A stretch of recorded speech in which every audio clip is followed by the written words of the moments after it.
Hello and welcome back. I hope you all had a great week. Today we will dive into part 2 and talk about how protein is important in regard to healthy aging. This information is for educational purposes only. Please talk to your doctor or registered dietitian nutritionist before making any drastic dietary changes, which may affect the medications or supplements you're taking, especially if you're managing a chronic condition. Let's get started. Were any of you able to make a small change last week? How did it go? Share your success stories with your friends and family. If you had trouble succeeding, ask your friends and family for help. Let's begin again with a warm-up question. Do average older adults have a higher or lower dietary requirement for protein compared to average younger adults? Think about your answer. I'll reveal the answer at the end of this video. If you can, feel free to comment your answer below. As we discussed in part 1, protein is a key component of MyPlate, found in all animal foods, and some vegetables too. Protein is digested in the body and used for important things like preventing pressure injuries, healing wounds, maintaining muscle mass while simultaneously increasing bone mineral density, keeping you full after meals and snacks, and increased immune function. Maintaining muscle mass by consuming enough protein is essential to supporting independence, autonomy, mobility, functional capacity, and reducing falls. I'm sure many of you are asking yourselves, well, how much protein do I need? I'm going to go over how to calculate your individual protein requirements. For this next step, you will need a calculator, a pen or pencil, and paper, along with your current or most recent weight in pounds. Don't know? Hop on your scale if you have one. Don't have a scale? Look back at your most recent doctor's appointment paperwork. Many of you are weighed at each appointment to keep record. When you're ready, take your weight. I'll use 165 pounds for this example, and divide it by 2.2. This is because there are 2.2 pounds per kilogram and protein requirements are per each kilogram.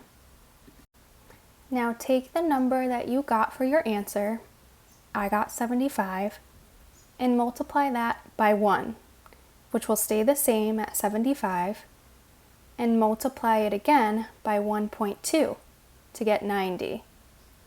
We multiply by 1 and 1.2 because the protein requirements for the average older adult over 65 is 1 to 1.2 grams of protein per kilogram. So, someone who is over 65 and weighs 165 pounds will aim to eat 75 to 90 grams of protein throughout the day.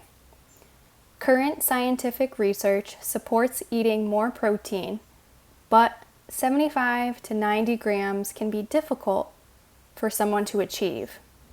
I know the range I got is 75 to 90 grams, but I like to use 90 grams as the goal. If you get there, great. If not, and you get close, at least you're above the lower end of the range. Older adults need more protein because of a change in their overall body composition and hormone levels. As you age, your body struggles to make muscle, and hormone levels change, making it easier for your body to break down muscle. These two actions work together negatively to make it very hard for older adults to maintain their muscle mass. This is why dietary requirements for protein increase, just to keep muscle stores constant. It's important to eat protein throughout the day, at each meal and snack, to make sure your body has enough to maintain those muscles. To figure out how many grams of protein to eat at each meal and snack, take 90 grams, or whatever your upper limit of your range was, and divide it by 4. For this example, I divide by 4 for 3 meals and 2 snacks. Snacks should have about half of the protein that a meal does, so I will divide that number in half later. This will make more sense in the coming steps. Once I divide 90 by 4, I end up with 22.5 grams, but I will round that to 22 to make this step easier. So now we estimate about 22 grams of protein per each meal with 3 meals per day for this example. 22 grams times 3 meals equals 66 grams out of 88 total grams because we rounded at the beginning. 88 total grams minus the 66 grams over the 3 meals leaves us with 22 grams left over to spread over 2 snacks. 22 divided by 2 gives me 11 grams per snack of protein.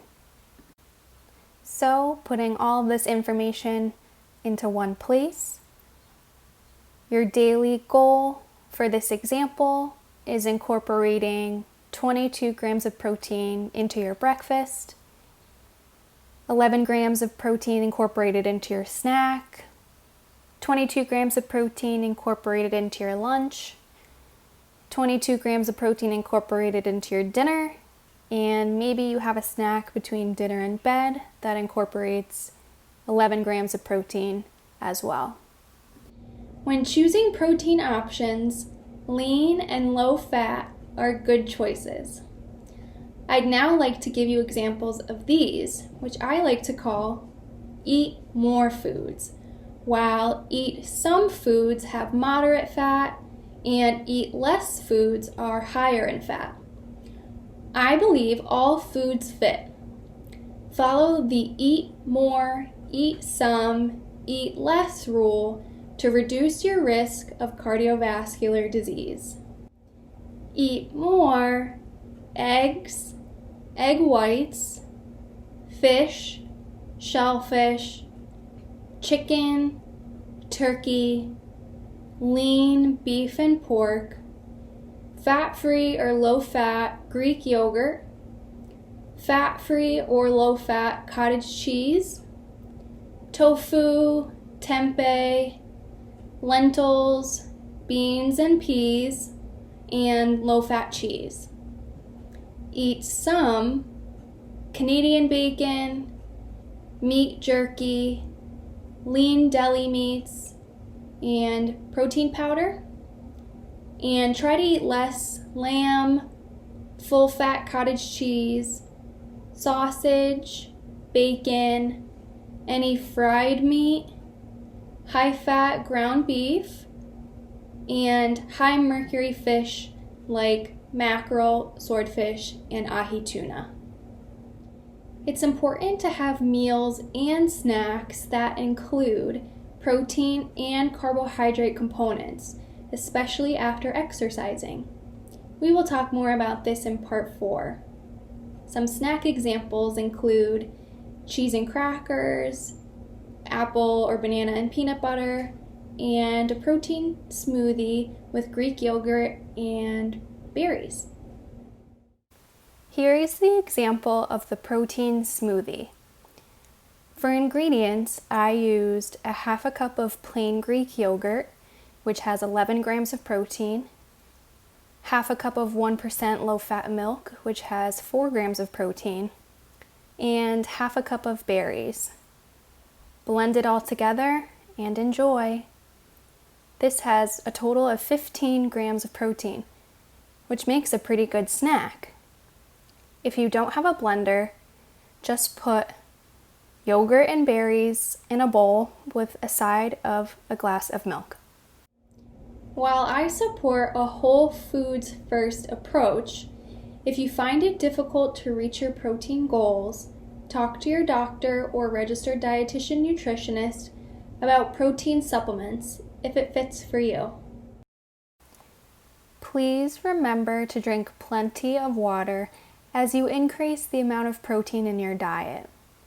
Nitrogen is a waste product of protein digestion, and we need to get rid of that nitrogen through our urine. I encourage you to make a new small change this week. This could be learning how to calculate your protein needs or incorporating protein into your snacks. If you can, feel free to comment your goals below. It's time to reveal the answer to our warm-up question. Remember, the question was, do average older adults have a higher or lower dietary requirement for protein compared to average younger adults? And the answer is, yes, they do. Older adults require more protein because their bodies are struggling to make and increasing to break down muscle stores. Thank you all for watching, and I hope you enjoyed part 2. Be sure to tune in next week for part 3, where I share tips about shopping and cooking for 1 or 2 people.